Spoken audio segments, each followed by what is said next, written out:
70মান থাকি যায়। 70মান থাকে খৰচ মৰচ কৰিবলৈ 70মান থাকে ন। আপোনাৰ নামটো মোৰ নাম ঘনধৰ চেত্ৰী। ঘনধৰ চেত্ৰী। দক্ষতা আৰু হাতৰ বৰষত এটুকুৰা কাঠৰ টুকুৰাত প্ৰাণ পাই উঠে বিভিন্ন জন্তু চৰাই চিৰিকটি আনকি মানুহো। ইয়াতো এটা স্কিল ডেভেলপমেণ্টেই, কাৰণ ইয়াৰ যোগেদি আপুনি অৰ্থনৈতিকভাৱে সাৱলীল হ'ব পাৰে। কাজিৰঙা ওচৰ পাজত বা কাজিৰঙা পাৰ হৈ গ'লেও এনেকুৱা কাঠৰ মূৰ্তি থকা দোকানবোৰ আপোনালোকে নিশ্চয় দেখা পায়। নল'লেও অন্ততঃ এবাৰ সোমাই চাব পাৰে, আপোনালোকৰ মনটো ভাল লাগিব। 200-300 মানৰ পৰা আৰম্ভ হয় কাঠৰ মূৰ্তিবোৰ, ল'বও পাৰে যদি ভাবে ল'ম বুলি। মূৰ্তিবোৰ বনাওঁতে হেনো কোনো মেচিন ব্যৱহাৰ নকৰে, হাতেৰেই বনায়। পাৰ্কত নহ'লেনো খাইলাখ দেখিবলৈ একেই, সেই কাজিৰঙা গড়টোৱেই হওক বা হাতীকেইটাই হওক বা আমি দেখা পাই থকা চৰাইকেইটাই হওক বা এই বহা টেবুলবোৰেই হওক বা ঈগল চৰাইটোৱেই হওক বা ধুনীয়াকৈ সজাই থোৱা সেই কাঠৰ ফিটা থকা ঘড়ীকেইডালেই হওক, বনাব পাৰিবনে বাৰু? গতিকে দক্ষতা থাকিলে যিকোনো কামত সেই কামটোৱে আপোনাক এটা পৰিচয় দিব, এটা সন্মান দিব আৰু জীৱনটো ভালদৰে আগুৱাই নিয়াত আপোনাক এটা সহায় কৰিব। এটুকুৰা নিৰ্জীৱ কাঠৰ টুকুৰাৰ পৰাই ধুনীয়াকৈ লাপুং বুদ্ধা, গণেশ বাবা, আনকি ড্ৰেগনটোকো ছেইম তেওঁলোকে বনাবলৈ সক্ষম হৈছে। যেতিয়া আপুনি নিজ চকুৰে প্ৰত্যক্ষ কৰিব তেতিয়া আপুনি অনুমান কৰিব তেওঁলোক কাৰিকৰীভাৱে কিমান পাৰ্গত, কিমান কৌশল, নহ'লে এনেকুৱা ছেইম তেওঁলোকে বনাবলৈ কেতিয়াও সক্ষম নহয়। যেতিয়া আপোনালোকে নিজ চকুৰে প্ৰত্যক্ষ কৰিব তেতিয়া আপুনি নিজে আকৰ্ষিত হ'ব এই মূৰ্তিবোৰ দেখি।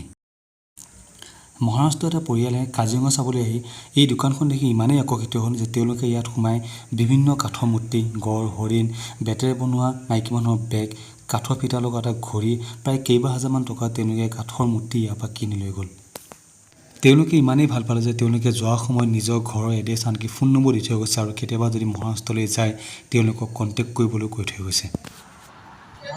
मस्त है तो काजिरंगा देखने के लिए आए हैं, देखा अभी जा रहे हैं तो कैसा लगा सम? अच्छा है काजिरंगा देखे तो आप लोगों ने वो हाँ गेंदा वही तो देखने जा रहे हैं ना काजिरंगा वहाँ पे देखने जा रहे हैं। চাওক আমি হয়তো চাগে আমি অসমৰ ওচৰত থাকি পেলাই কাজিৰঙাৰ ওচৰত থাকি পেলাই চাগে আমি কাজিৰঙাখন এতিয়ালৈকে ভালকৈ দেখা পোৱা নাই বা কাজিৰঙাৰ ভিতৰত সোমাই পোৱা নাই। কিন্তু এনে মহাৰাষ্ট্ৰৰ পৰা আহি পেলাই তেওঁলোকে কাজিৰঙা চাবৰ কাৰণে আহিছে, কাজিৰঙা গড় চাবৰ কাৰণে আহিছে। হৰিণৰ কাঠৰ মূৰ্তিকেইটা দেখিয়ে ভাল লাগিছে আৰু ইয়াৰ যোৰা হৈছে 300 টকা, আৰু দুটা ল'লে 300 টকা দিব লাগিব।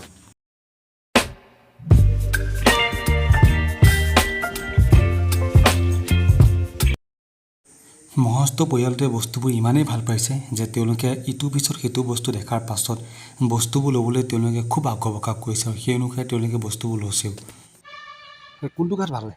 এইটো মাইফাক হয় সেইটো ভাই বেছি ভাল হয় ন? মাইফাকটো বেছি ভাল নে এইটো কমাই ভাল? ভাল ন? মানে বস্তুবিলাক আনে ক'ৰ পৰা? গোলাঘাটৰ পৰা। গোলাঘাট ক'ত বনায়? গোলাঘাট কমাব নাপায় নে? তাত মানে গোটেই কেঁচা মানে এই এনেকুৱা ষ্টাইলত আনে চাগে ন? বগাকৈ আনে তো বাকী ইয়াত আহি ৰং চং দিয়ে আৰু কিছুমান তাতে ৰং চং হৈ আহে দুই ৰকমৰ আহে। এনেই ইয়াতো অকণমান আগত গৈ পেলাই কিছুমানে কাষত বনাই থাকে, সেই তেওঁলোকে কাৰিয়াতে বনাই নে তেওঁলোকে আনিবলৈ ক'বা? আমাৰ ইয়াততো অকল এক জেগাতে আছে বগৰীৰ কাটিং হয় আৰু বেলেগ ক'তো নহয়। পূৰাবিলাক মেচিনত বনাই চাগে মানে হাতে ইউজ কৰে, হাতে ইউজ কৰে। আৰু ইয়াত চাগে আপোনাৰ কাষ্টমাৰবিলাক চাগে বাহিৰৰ কাষ্টমাৰ বেছি হয় নেকি? মানে এতিয়া যিটো পৰিয়াল হয়তো এইটো মহাৰাষ্ট্ৰ বম্বে হয়, তেনেকৈ বাহিৰৰ টুৰিষ্টবিলাক বেছিকৈ আহে ন? বাহিৰৰ টুৰিষ্ট বেছি মানে আমাৰ ক'বলৈ গ'লে 80% বাহিৰৰ পৰা নিৰ্ভৰ। লোকেলে ধৰি লওক কিমান? লোকেলটো খুব কম হয় ন? 20% পৰে, বাকী 80% একেবাৰে লোকেলটোতো আমি নাপাওঁ, সেইটোতো আৰু এবাৰ কিনিলে হৈয়ে যায়। আমি তাৰমানে অসমৰখিনি পাওঁ, কিন্তু আমাৰ মেইনলি তাৰমানে গোটেই দোকানখনেই আমাৰ নিৰ্ভৰ বাহিৰৰ মানে ইয়াত যিমানখিনি এনেকুৱা দোকান আছে মানে চব বাহিৰৰ টুৰিষ্টৰ নিৰ্ভৰ কৰে। আৰু ওচৰতে কাজিৰঙাখন আছে কাৰণে বেছি লাভ হয় আপোনালোকৰ। ইয়াৰ ডিমাণ্ডটোৱে হ'ল টুৰিষ্টৰ। কিমান দোকানখন দিয়া কিমান? মোৰ এনেই দোকানটো আজি 14 বছৰেই হ'ল, 12 বছৰ। এইটো মই এইবছৰ এখন চাৰিআলিত আছে। চাৰিআলি আৰু এখন আছে আপোনালোকৰ অৰিজিনেল ইয়াতে নে ইয়াতে? এই কহৰা চাৰিআলিতে আছে। কাজিৰঙা আপোনাৰ চাবলৈ হ'লে সেই কহৰা গেটটো দি সোমাই যাব লাগিব, ভিতৰতে সোমাব লাগিব। চৌকেইটা যে বগা বগা পেকিং কৰা যে দেখিছে, চৌকেইটা গোটেইকেইটা পেকিং হৈ আছে।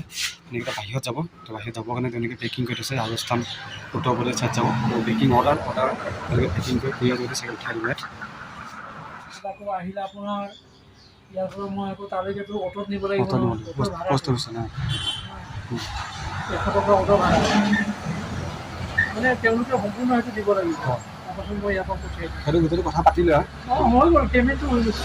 খালি মানে এটা প্ৰথমে খালি ইয়াৰ যিটো মানে এই হেৰি চাৰ্জ যে মানে ইয়াৰ পৰা পঠোৱাৰ চাৰ্জটো যে সেইটো আৰু এই পেকিং আৰু হেৰিটো দিয়া নাই। সেইটো এতিয়া মইতো ক'ব নোৱাৰিম নহয় এইটো কিমান হ'ব, কিমান যাব সেইটো পোৱাৰ পিছতহে দিব আপোনাক। মই তাত দিম, মই পঠিয়াই দিম। তাৰপিছত মই সেই হেৰিটো তালৈ পঠিয়াই দিম, তেওঁলোকে আকৌ মোক দিয়ে। আজিলৈকে কোনেও 1 টকা খোৱা নাই। মানে সেইটো বিশ্বাস এটা আছে আৰু সেইটো মেইনটো বিশ্বাসেই। আজিলৈকে কোনেও 1 টকা খোৱা নাই। বেছি ক'ত যায়? ৰাজস্থান যায় চবতকৈ বেছি আপোনাৰ বেংগলৰ আৰু হেৰি যায়, বম্বে। বেংগলৰ বম্বে যায় না? তেওঁলোকে ইয়াত আহি পেলাই দেখা পিছত দুই ৰকম হয় তাৰমানে। প্ৰথমটো তেওঁলোকে আহি পেলাই চাই পেলাই ইয়াতে কিনি থৈ গুচি যায়। আৰু এটা আছে তেওঁলোক যোৱাৰ পিছত তেওঁলোকেও কিছুমান বেলেগক ৰিকমেণ্ড কৰে মানে যাওঁ তেনেকুৱা আছে, তেওঁলোকে তাৰমানে তাৰ পৰা অৰ্ডাৰ দিয়ে। তো মানে সেইটো কাৰণে ধৰি লওক অকণ ব্যৱসায়টো অকণ ভাল হয়, বেছি ভাল হয় ন? এনেই ধৰি লওক আপোনাৰ চেল বুলি ক'লে আপোনাৰ ধৰি লওক কিমানমান চেল হয় ধৰি লওক মাহত? আমাৰতো এইটো ডেইলি হিচাপে আপুনি উলিয়াব নোৱাৰে। তেতিয়া যদি মাহটো চাই 10-15 হাজাৰ হৈ যায়, এদিনত হৈ যায়। 10-15 হাজাৰ হৈ যায় কেতিয়াবা আকৌ 1000-1200 টকা।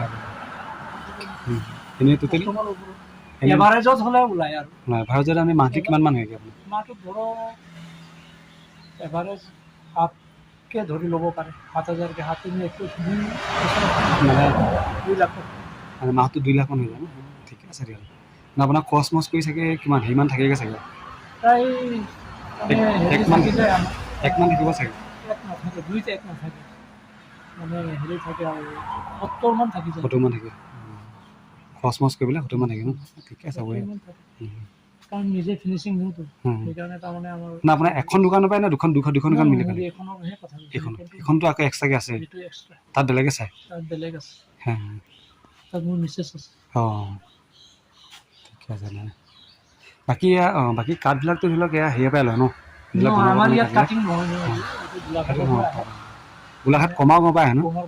কমাৰ বন্ধা তাত মানে এইটো কাৰণে বিখ্যাত নেকি কাটিঙৰ কাৰণে? গোটেই গাঁৱে গোটেই গাঁওখনতে এইটো বস্তুৱে চলে, কমাৰ বন্ধা ন? তাত আকৌ দোকান নাই। গোলাঘাট টাউন পাৰ হৈ যাব লাগে নেকি?